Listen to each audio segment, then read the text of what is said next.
So my father has a brother, and I call him Uncle Randy, but he normally just goes by Randy. And my dad and his brother grew up in Southern California in this magnificent house with an amazing backyard. And there are a bunch of stories I've heard about this backyard every time I've visited. And we're gonna work our way back from the house.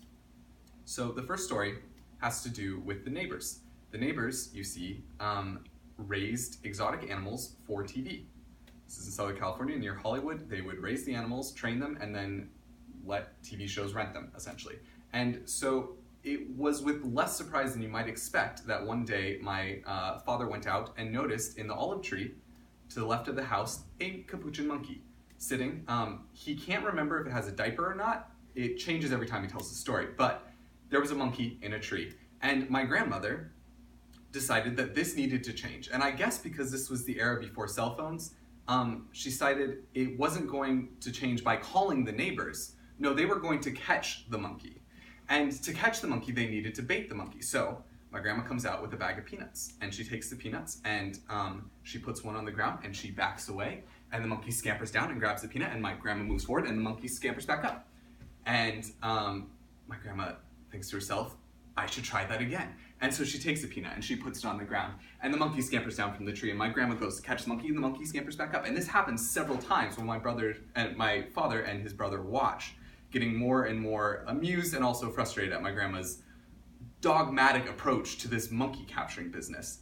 And so it is to everyone's relief when the monkey scampers onto the porch roof.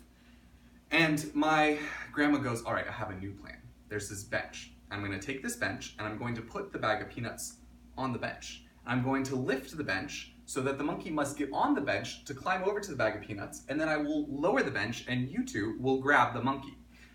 And so my grandma picks up the bench with the peanuts on it and she raises it above her head, and the monkey scampers on, grabs the peanuts, and scampers off before my grandma lowers it. And that is how the story always ends. And I can only assume there is still a monkey out there. But there are other stories of the backyard, and one of them involves this platform that my father and his brother made. This platform high in trees, just a couple planks, but they called it a tree house.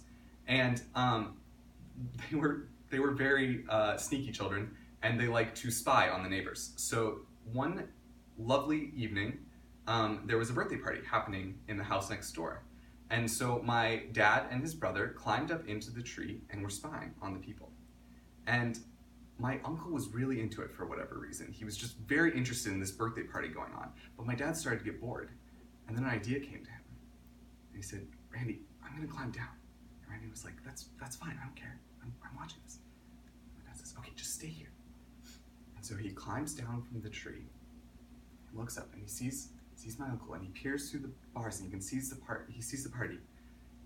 And then he yells, hey, look at me, I'm up in the tree, I'm a kid in the tree. And the whole party turns and stares, and they're like, look at that dude, he's in a tree. And my uncle just freezes, clinging onto the branch, his face going beet red. And that's the story of why my uncle doesn't talk to my dad. Thank you very much. That's all.